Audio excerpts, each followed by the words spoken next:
Good morning, good afternoon, good evening, good night, depending on where you are, what time you are listening to this. This is Winston, the content marketing guy. And today we have another episode of Conversation with Marketers with an absolutely brilliant guest. And trust me, guys, when you hear her, then you'll know for a fact what I'm talking about. She goes by the name MJ Peters, and she's a VP of marketing for Firetrace International, a company which specializes in fire suppression solutions. Which I'm actually very curious to hear more about her talk about that. But she's also held positions in the capacity of director of marketing as well as a product manager, specializing mostly in the industrial manufacturing space, which is what our conversation will take a lot in terms of center around. So, MJ, welcome to Conversation with Marketers. Thank you for having me. Thank you for accepting the invitation to be here.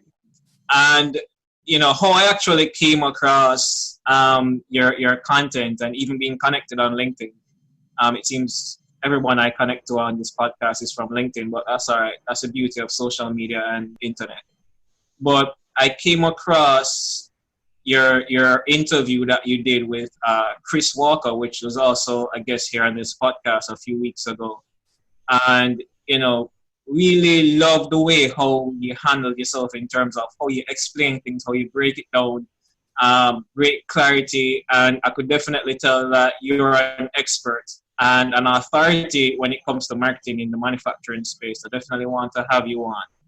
So let's just start from the very beginning. Walk us through your journey, how you got involved in marketing to where you are right now as a VP for Firetrace. Yeah, thank you. Thanks for that introduction. So I've been doing marketing about 5 years now. I actually started out with the same group that I'm currently employed with. It's called the Halma Group. And they are a worldwide industrial conglomerate. They buy up mid-size manufacturing companies, kind of 50 to 100 employees, thereabouts, in manufacturing of environmental safety and health-related technologies. So I've held a couple of different roles with them. I actually started out as a manufacturing engineer on the shop floor. And from there, I moved over into a marketing role. I actually worked for Chris Walker for a couple of months, overlap there, so that's how I know him. And that's when I first started kind of getting my feet wet with SEO and content marketing. I really gravitated toward it, I think, because you can see results really fast, and you can kind of iterate and experiment and get better at it over time. So I kind of stuck with that. A lot of what I did, I taught myself how to do, because all of these mid-size B2B manufacturers don't tend to have a ton of marketing expertise in-house. So I learned a lot from the internet, and I learned a lot from doing, which is another advantage of being at a small company. You get the freedom to just try stuff out, whereas in a bigger company, you might have to follow processes, procedures, and kind of work your way up to the point. So, spent a couple of years doing marketing and product management at the individual contributor level, and then eventually got this opportunity to lead a small team here at Firetrace. So we have a team of 4, and we're responsible for strategic marketing, product management, and global marketing communications. Okay, so before we actually, and one point you mentioned that I'm very glad you did was the whole aspect of content marketing, because that's really how I discovered it as well, in terms of, you try it out, you realize that this is something that actually gets results. So it is effective while at the same time being inexpensive compared to other marketing channels, other marketing approaches and methodologies, which is really what drew me to it as well. So before we really deep dive into the real technical stuff, the first question I'd love to ask you is, what really motivates you to show up for work every day? Like, what gets MJ out of bed? Yeah, that's a good question. I think I just enjoy the process. I love putting together strategies, right? Whether that's a content marketing strategy or, a product development strategy, or a strategy to open up a new vertical for product sales, or a new geographic market for us. I kind of like the process of breaking down the complex, of analyzing all kinds of different data inputs, qualitative, quantitative, and spotting the trend and saying this is how our company should react to it. I think I've always kind of enjoyed abstract thinking that way, like even from when I was a little kid, like learning how to write my first essays and like reading literature, right, and having to analyze that and break it down. In a lot of ways, the brain cells that you use in the process of doing marketing and strategy are those same brain cells, and I just enjoy that. I have a fun time doing it. Right. So one thing that you mentioned that I really want to touch on, and I'm glad you mentioned because I didn't even think about this. Let's say in the manufacturing space, someone wants to actually launch a product or, like a go-to-market strategy then, so to speak, for a new product launch. Like, walk us through your process, if you have one, of how you actually do that. Yeah, it's funny that you asked me that because somebody, either yesterday or the day before, a marketer at another manufacturer in the Halma group asked me that exact question. So the first thing that I do is I fill out what's called a product positioning document. And frankly, you should have a product positioning document before you develop a new product, but sometimes a company hasn't done that and you just get a product and you're told to launch it. So you need to understand how the product is positioned against competition and how it performs relative to customer expectations in the market that you plan to launch it in before you can plan any activity around the launch. So I use a product positioning document not only to get myself, on the page about this, but get all the stakeholders in the product launch on the same page. And this document, you can develop a template that works for you and your business, but some of the things I ask are, for example, what is the category frame of reference, right? So what is the category of products that your product is a part of? And that could be very broad or it could be very niche, right? I could be talking about vehicle fire suppression systems utilizing a gas agent, or I could be talking about any product that puts out a fire in an industrial environment, niche category or big category. But you have to know which category you're trying to position your product in. And then how does it perform relative to other products in that category, right? Is it the highest performance option? Is it the, maybe a less versatile option that is a little bit cheaper? How are you going to price it? And I mean, obviously the most important question of all is, given all of those factors, how the product performs, how it's going to be priced, who's the ideal customer for it? Because different customers within the market are going to have different expectations. They're going to want to spend different amounts of money, and understanding who your product is going to speak to and meet the needs of the best will help you define your marketing activities, because those marketing activities should be directed at that particular ideal customer profile. Right.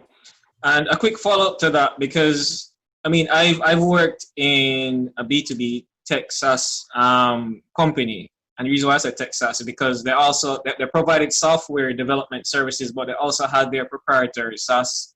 And what happened is that, they developed it and it had like 10 different features. But luckily, not only was I the marketer, but I was also the salesperson. So I had the opportunity to actually interact with the customers, and the customers were saying, listen, yeah, you have all these features, but we only really want this one thing. Like, as long as it can do this one thing, we're okay. Like, we're more than willing to spend money on it. So when you're actually executing your product positioning and actually putting together the strategy before the product launches, do you actually go out and speak with customers before doing the product positioning, or do you actually launch a prototype or a minimum viable product and get that feedback and iterate the process from there? Yeah, that's a good question. I think ideally you would talk to customers before doing any development, and also again after you've got a prototype, because the more customer feedback, the better, as a general rule of thumb. So you should be talking to customers in kind of an open-ended way, just to really understand their job, their roles, their responsibilities, pain points. All the time, but especially before starting a new product development project. That'll kind of tell you what's the best problem we can solve for these customers. And then you create a concept. The customer's not going to create a concept for you. So you create a concept that you think is the problem, and you bring the concept back to them and said, okay, if I solve your problem that you told me about with this concept, what would you think about that? And I think your concept always evolves from there. You can make improvements to the product and that informs your positioning down the line. Okay, awesome. That makes sense. And I'm like the fact that you included that you do the research prior to the product development stage, but also after you develop that proof of concept that you mentioned. So let's switch gears a bit. And it's something that I want to ask you, because I think you're in that realm where you're, based on your role and based on my understanding of your role, not only do you focus on just like marketing from a comms perspective and strategy, but how does all of that tie together to actually help drive revenue for the company? Mm-hmm. And one of the questions I've been asking for probably the last 3 years is, why is it so difficult for marketing and sales to work together and collaborate? And it's a two-part question. So the first part is, why is it so difficult for marketing and sales to work together? And the second part would be, what advice would you give to marketers, since this is a marketing podcast, on how they can bridge that gap so that marketing can deliver on the results that they're supposed to, and execute the type of creatives that they want, but at the same mm-hmm. time drive or support sales to help drive revenue for the company? Yeah, I think probably the reason that it's so difficult is because marketing and sales are really different functions, right? What you do day to day, who you interact with, the types of things that a great marketer enjoys and gets energy from versus a great salesperson, they're really different. And in order to excel in your role, you have to be really good at your function, and you invest time in cultivating relationships and in kind of upping your skills and just performing at a really high level. And I think people, in the process of getting really good at their craft, they forget that they also need to invest time in kind of understanding where the other function is coming from. It's hard to find time to do that and to step back and think about somebody else's, put yourself in somebody else's shoes and think about the process end to end, sales and marketing, rather than just like focusing all your energy and being an expert in your piece of it. So I totally understand why marketing and sales teams aren't aligned, because it's a lot to have to think about even when you're not trying to put yourself in somebody else's shoes. But I think if people did spend more time thinking about how they could collaborate better with one another, the results would be better than if they had invested that same fraction of time in just getting better in their piece of it. I mean, for a marketing leader, the best piece of advice I have is to form a really strong and open relationship with the sales leader. And in my experience, just say what's on your mind, and don't be afraid to say something that you feel you might get a negative reaction to, or that you feel that the other leader might challenge you on. Because first of all, a lot of the times when you say those things, you actually get a great reaction, and they're thinking the exact same thing, and you can kind of work through it together. But even when you don't get, an affirmative reaction, it's better to kind of have it on the table and come to a conclusion and work through the problem together than to kind of keep running in your own silo. And I think if the marketing and the sales leader are aligned, then that alignment trickles down through the organization. But you do have to work on it, after you build alignment between marketing and sales leadership. Marketing and sales leadership has to be really deliberate about communicating to their teams to make sure that alignment trickles down. It's not just going to happen by itself. Yeah, I love that response. I think probably out of all the responses I've gotten so far, that's actually the best, because it makes a lot of sense that the people at the top need to be aligned, and that relationship and collaborative effort needs to be there. And as you mentioned, it trickles down. So I actually love that response. So I know, as I mentioned, you have a lot of expertise in manufacturing space. Do you find, if you actually pay attention to other industries, that is, do you find that marketing in the manufacturing industrial space is different from other industries, or is it more or less the same? Yeah, marketing fundamentals are kind of the same regardless of your industry. So the fact that you need to deeply understand your customer, that's true in manufacturing just as much as it's true in SaaS, just as much as it's true in consumer products. In manufacturing, it can get a little tricky, though, because you are almost never in the same shoes as your customer. And what I mean by that is if you're selling B2B sales software, you're a salesperson selling to other salespeople and sales leaders, but I am a marketer and I'm selling to machinists, and I've never been a machinist, and I don't think I ever will be a machinist. So I have to work a little bit harder to put myself in the mind of the customer. Right. I'm really deliberate about that in manufacturing.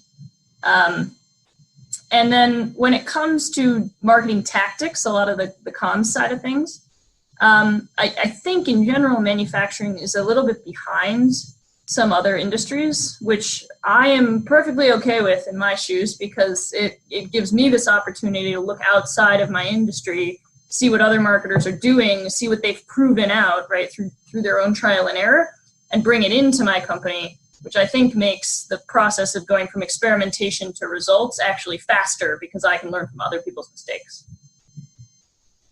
And I'm happy that you made a very good point, where the manufacturing industry is a bit behind in comparison to other industries, because I find it surprising. I think it's probably the best word I can use, because where I am in Jamaica, like, well, what you guys are doing in the manufacturing space, probably in North America, that US, Canada, wherever else, I find that you guys are far more advanced in terms of how you approach marketing and how you take a more strategic end-to-end in terms of understanding that buyer's journey, that sales process, and how marketing and sales ties together for all that, versus here in Jamaica where I am, it's let's hire 10, 20 sales reps and, let's just send them out, whether we send them out directly to the distributors to kind of get them to distribute our products for us, or if it's a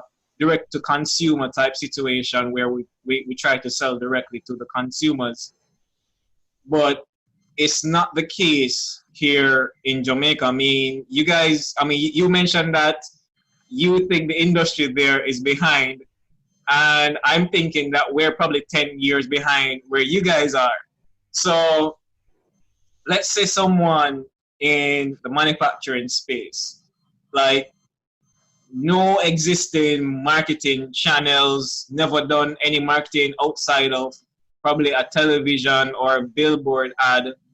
How can that person know, that's probably at a junior marketing level, convince like senior executives or management to buy into the concept of content marketing for their manufacturing or industrial company? Like, what's your advice on that? That's a good question.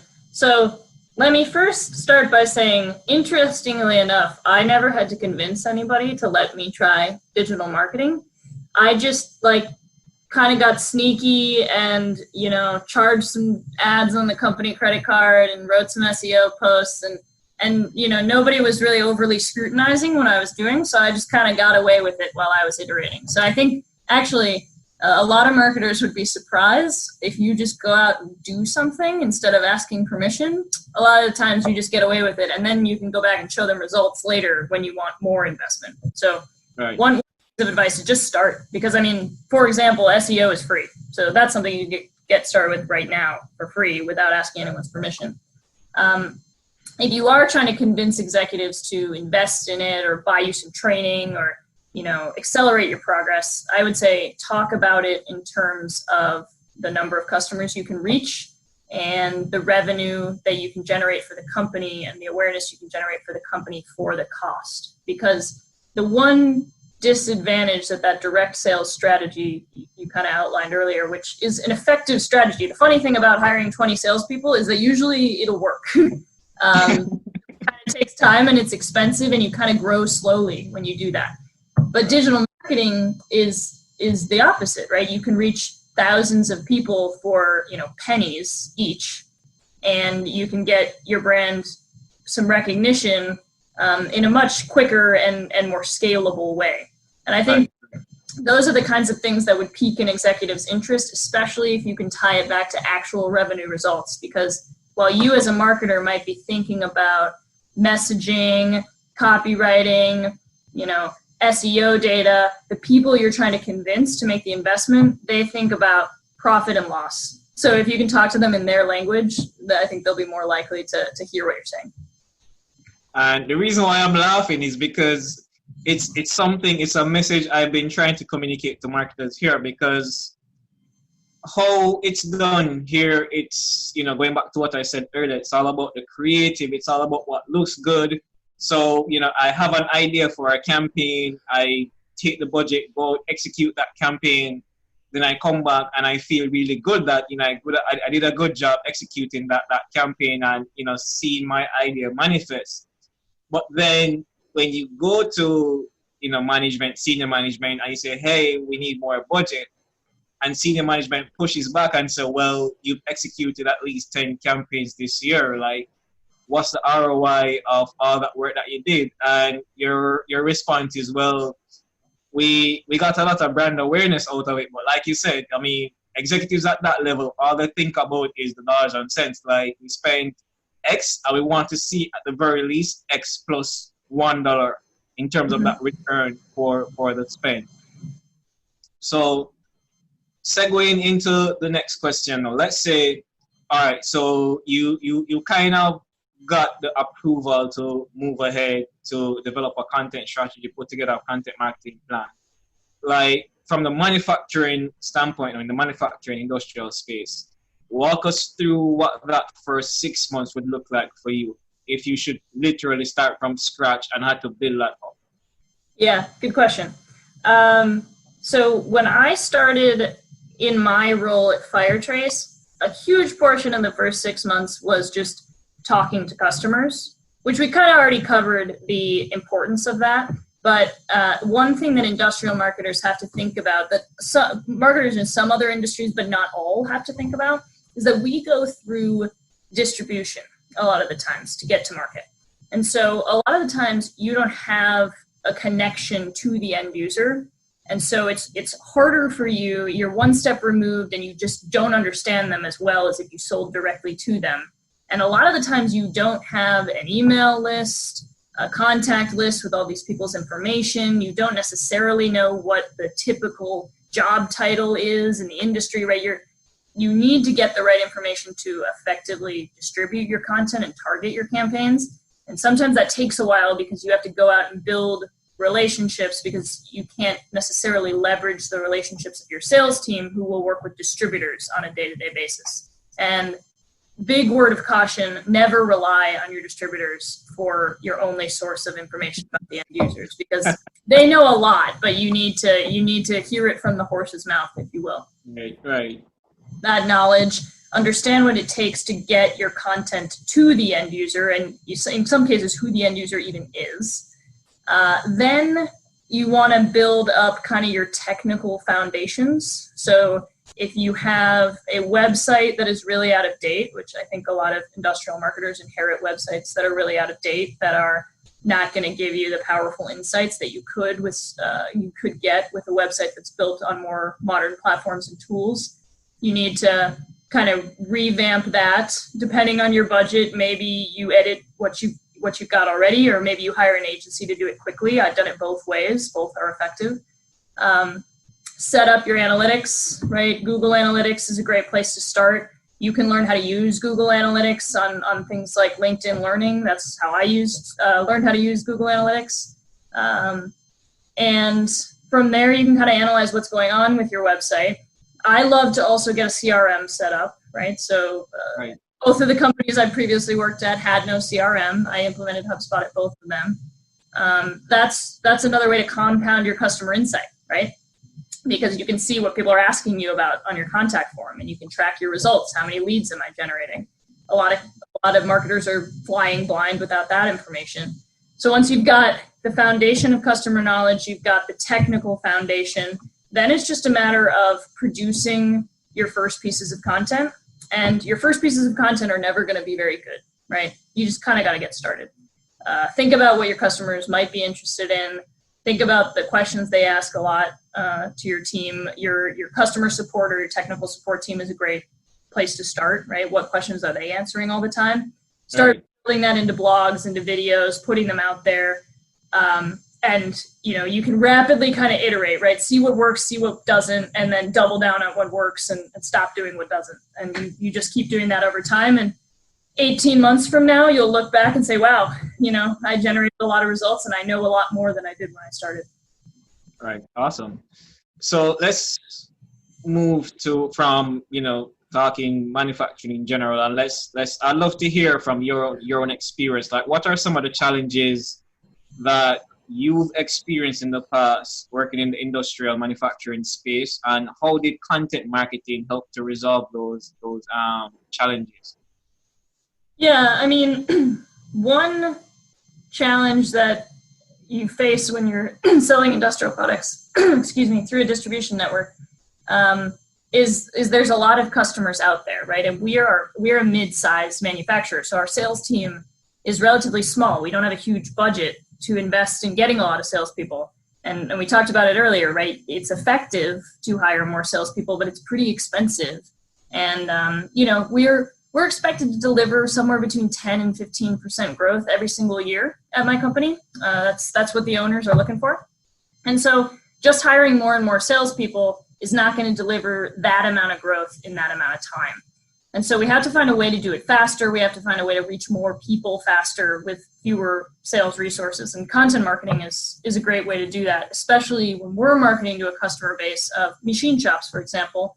And there are thousands of them all over the US. Like, we have 6 salespeople. They're never going to knock on all those doors, but I can reach all of them with a piece of content by promoting.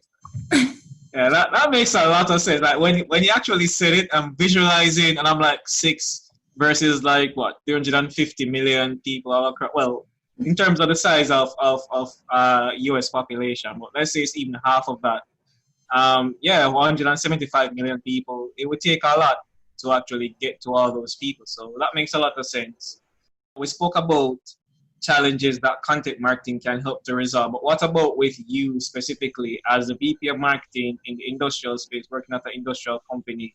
What are some of the challenges that you face on a day-to-day basis where it concerns your job, and how do you actually navigate those challenges? Probably for other VPs or head of marketing in that same space that's listening right now. Yeah, so we are an industrial product company. And so we sell to customers in lots of different verticals, right? So I talked about machining. Another one is airport ground support. So kind of all the vehicles that support airplanes when they're at the airport in between flights. Right. Mining, we support mining. We support, all kinds of different customers who are very, very different. And so one of my key roles as the VP of Marketing in an industrial product company is to identify which segments are going to deliver the best growth prospects for our business. And that's a combination of, is our product the right fit? Is the market large enough? Is the market growing? Do we already have a significant portion of this market? Is there still room for growth on top of that? What's the competitive landscape like? Because fundamentally, as a product company, it's very challenging to be successful going after really any more than 3 or 4 segments, unless you're a huge multinational, right? If you're a small to medium-sized business, you're going to be successful in a couple of segments, and the rest of the segments you're going to waste your resources trying to go after. And so a big role that I play is trying to define which segments do we want to grow in, and therefore designing what we call market reach around those segments. And effective market reach is going to vary based on how the vertical works, right? If you've got a vertical that only has 20 customers in it, and airlines is actually a pretty good example of it. There's not that many airlines in the whole world. And if we're looking for 1 or 2 job titles at those airlines, you compare that to the thousands of machine shops, right? It's a much different marketing strategy to reach 100 people versus 10,000 people. Right. Designing effective market reach, and that's a combination of sales and marketing, right? Which comes back to my relationship with our VP of sales, right? We work together to define that strategy for our company, and we do that so that we can get the most revenue and the most profit for the least investment over time and deliver growth for our shareholders. The other side of my role is working closely with engineering to define product roadmap. So now we know which segments we want to go after. We need to understand what gaps we have in our product range to make sure that we have the most effective offering for the customers, and we can go to them with our sales and with our marketing with a really compelling offer for them. So we try to work backwards from what does the customer need to what engineering activities should we be doing today to produce the best sales results in 2-3 years. Right. Great. All right. So how do you measure your success as the VP of marketing within Firetrace? Like, after you've executed and done everything, so you've done your product positioning, you've done the research, you created a strategy, you executed a strategy. Like, how do you measure your success at the end of the day as the VP of marketing for Firetrace? I measure myself on revenue growth. And profit growth. At the end of the day, I get paid a bonus based on profit growth. So that's right there. That's a great incentive. But in particular, I look for profit growth within the segments that we said that we were going to go after, because fundamentally, if you produce the same number, the way that you said you were going to produce it versus through some, act of God, that tells you a lot about how much control you're exerting over the business, right? And on the one hand, if you are executing activities that produce results, that says you understand your market and you can continue to deliver sustainable growth. That's sustainable growth. On the other hand, if you got the results that you said you were going to, but it wasn't due to the activities you were doing, that's luck. And that is really unsustainable because it's subject to market fluctuations in a much bigger way and really subject to disruption and cyclical market cycles. Right. Yeah, makes sense. That's great. I love that response. So MJ, that's really it for us.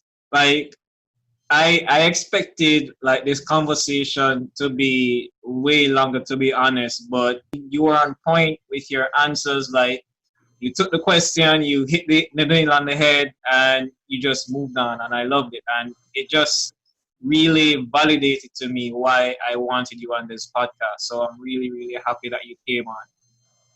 Hey, thanks for the opportunity, and you had some great questions. Thanks. So let's close out now. Like, is there anything, like, first of all, how can people reach you if they want to connect with you further?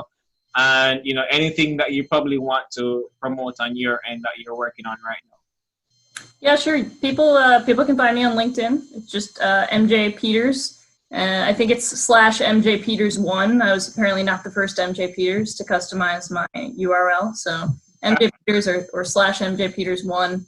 I accept all connection requests. So definitely shoot me a connection request. I post pretty regularly, probably 3-4 times a week, and I kind of engage with people's comments. Totally open to answering messages.